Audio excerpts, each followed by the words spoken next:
আমার ছেলে রাকিবুল হাসান রকি ঠাকুরগাঁ রোডে আন্দোলন করতে আসছিল। আসার সময় বলল আমাকে আমার ছেলে, আম্মা আজকে থেকে 2 বছর যাবৎ আমার ছেলে ঘুমাইতে পারেনি বাড়িতে। স্বেচ্ছাসেবক দলের সভাপতি ছিল, 2 বছর লুকায় লুকায় বেড়ালো, বাসায় ঘুমাইতে পারেনি।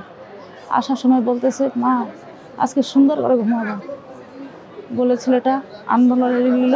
মনে করেন আওয়ামী লীগের বেশ কয়েকজন ওদেরকে প্রোগ্রাম করে 4 জনকে ডাকে নিয়ে এসে যে আসো। ওরা যে অত শয়তান আমার ছেলে বুঝতে পারেনি। ওয়ালটন এখন দেশের সীমানা পেরিয়ে পৌঁছে গিয়েছে 50টিরও বেশি দেশে। ওয়ালটন, ঘরে ঘরে বিশ্বজুড়ে।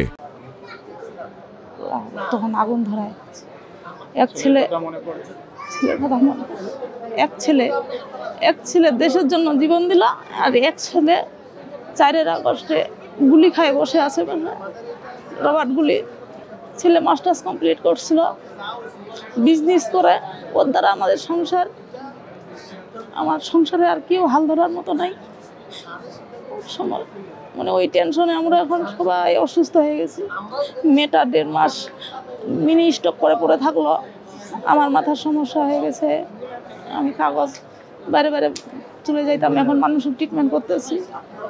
কিন্তু এখন আমার কে ট্রিটমেন্ট করবে? বাড়ির অসহায় সবাই, বাড়ির হাল ধরার মতন মানুষ নাই। ছেলেকে বিয়ে দেওয়ার জন্য ঘর তুললাম নতুন করে, 5 তারিখে ঘটনা, 6 তারিখে আমার ছেলেটার ডেট করতে চাইতাম, সেই ছেলে আমার চলে গেল। খুব অসহায় করে দিয়ে গেছে।